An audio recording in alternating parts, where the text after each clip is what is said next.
And welcome back, everybody, to another episode of FanWorks Fridays, where today we're looking at Dead Rising. Dead Rising was always one of my favorite franchises growing up. In fact, it's one of the very first quote-unquote mature franchises I can remember ever going towards whenever I was a kid.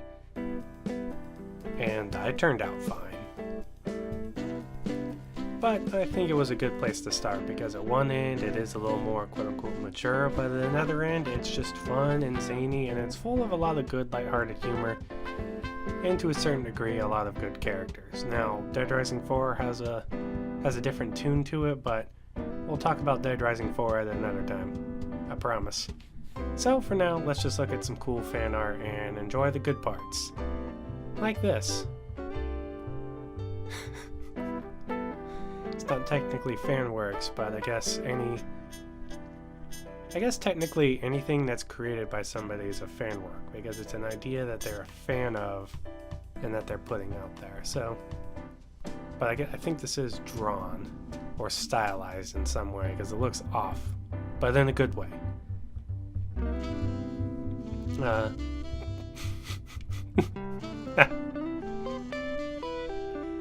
I love this. I mean, granted, they got the wrong person using the baseball bat. That should definitely be Frank West, but everyone else here fits like a T. Yeah, I'm not sure what it was. I think I remember my brother, my oldest brother, started playing Dead Rising, and I just felt really attached to the game. So I just knew that I had to play it as well, because I've always had this thing with my brothers where I also needed to do the thing that they were doing, which I guess is a thing that a lot of little brothers end up doing in their early years, because they try to design their identities, I guess, around their older siblings. I know I did a lot. I always wanted to play the things my brothers were playing, and I always wanted to be a part of the things my brothers were a part of for the longest time, and even to a certain degree I still am that way, but I've since grown and become my own person, and I don't allow vandalism in my store either. Now, there's been this consistent issue with Dead Rising, honestly ever since after Dead Rising 1. Dead Rising 1 had a perfect balance of comedic and horror aspects to it. And every iteration in the series kind of played with that balance a little bit more. Some more successful than others. Dead Rising 2, I believe, is another very successful balance of those tropes. Leaning slightly more towards the horror than the comedic, but it didn't completely throw all of that out of the window.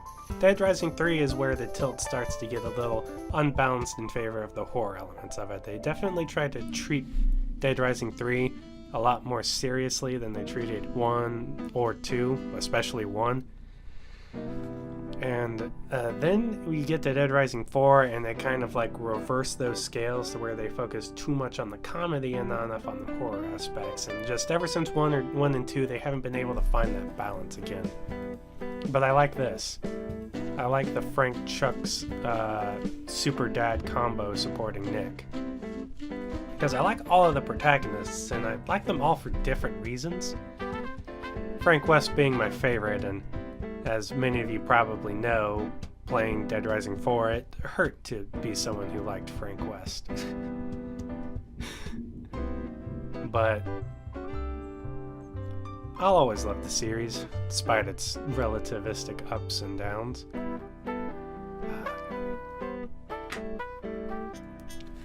There's always this thing, and I guess this just stems from the MLP fan base, and this is, of course, nothing to say against them, but there's a lot of ponification that happens in a lot of other fan bases.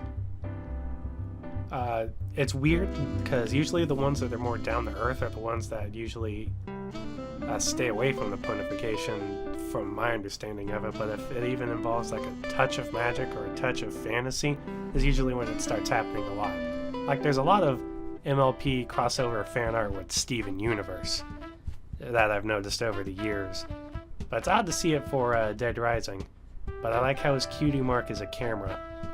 And I don't know what his ability would be. Now that was good. From the Game Grumps playthrough of Dead Rising 1, they played a character known as the Whapping Goblin. And he would just whap you. Bats, sledgehammers, anything. And he just wore the goblin mask. And it was a really good use of the character and a really good use of the situation. So, credits to them. Credits to the Game Grumps.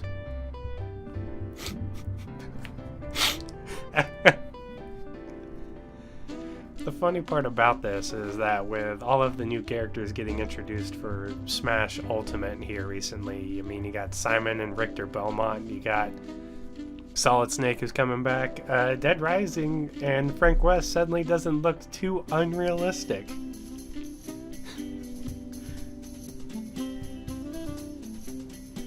Yeah, fruit smashing, definitely. Oh, okay. I like how Paul Tanya's just like casually throwing all this out.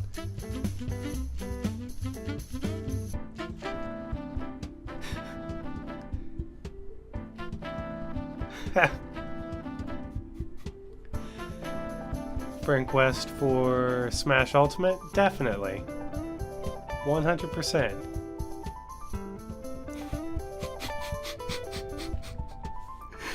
Give him enough time, duct tape, and combinable materials, and I can guarantee you he could beat Thanos in seconds, even with the Infinity Gauntlet.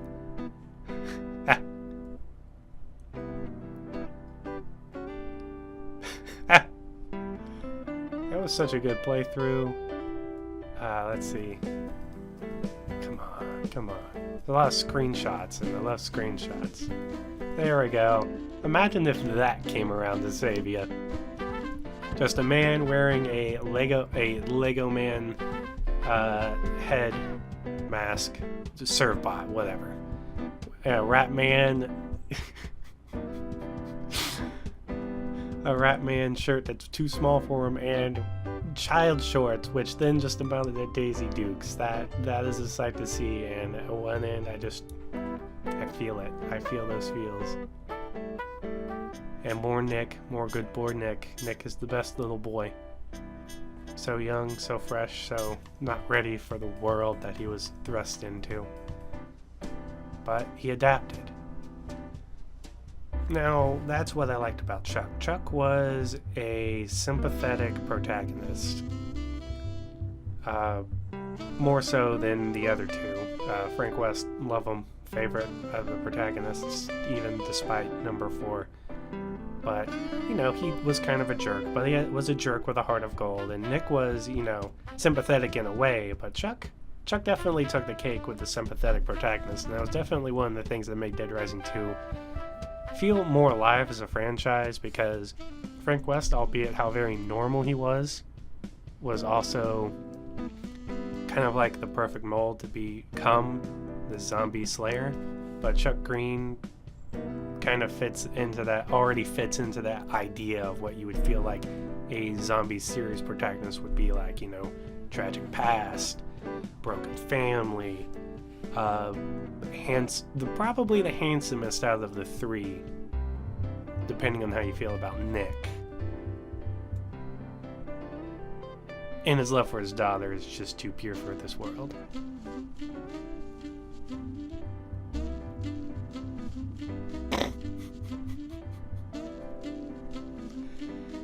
I don't have anything to say. Oh yay! It's everyone's favorite Dead Rising 3 antagonist. The Lust Psychopath, whose name I forget. Definitely like that one out of the 3 the best. The washed out colors just don't do it, but this kind of bright, oversaturated look with lust in the background and the hearts, it's perfect. Credits to you.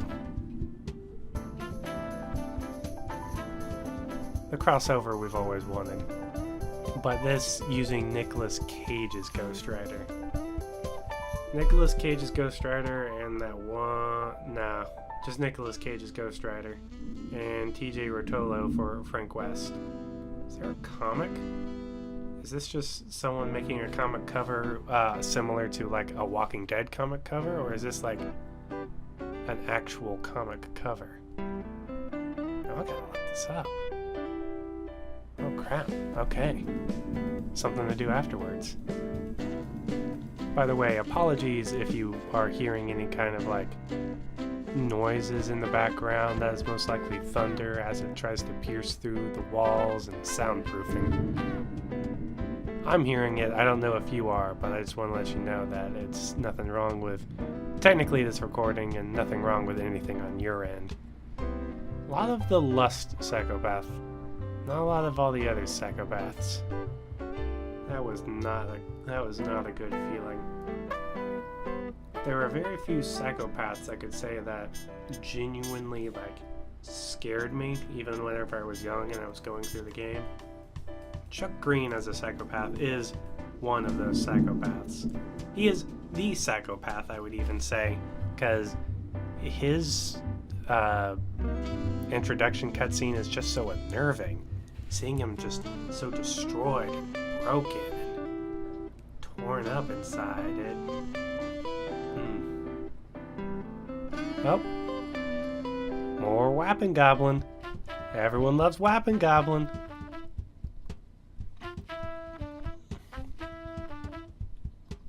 There is a lot of Whapping Goblin. There's a lot of Whapping Goblin and or Demon fan art. I can see how they had a heavy effect on the fan art of the time. Because this is based off most popular, not most recent, because the last Dead Rising game to come out was a couple years ago with Dead Rising 4. And I don't imagine too many people were necessarily super pleased with that. So, it makes sense that I would go through most popular, because I don't know how much is actually in most recent. I just wanted to make sure I could actually look at fan art. Alright, come on. Come on. Come on. Oh, that's cool. It's like a movie poster trailer. It's like a movie trailer. It's like a movie poster. There we go. But like an 80s movie poster. Like if Dead Rising 3 was combined with Dawn of the Dead, but the ending didn't suck. Yeah. You see, I don't know if you guys can see this or not, but I think that's where we're going to end it off, because really, where can you go from here? There's nowhere. This is where it has to end, with Chuck Green twerking and then doing a 1940s finger dance. I think I'm gonna save that image. Yep. Now I have it. So be prepared for that. But I think with that in mind, that's where we're going to end it up. Never mind, we're going to end it off at super cute high schooler Nick. Clearly late for class as he has toast in his mouth. And he's running off to school in his beautiful uniform. Just wonderful. Congratulations to you, artists whose name I can't really see in the corner, but who is definitely really cool, because this is great, and all the FanWorks that we've looked at so far have been really great. But as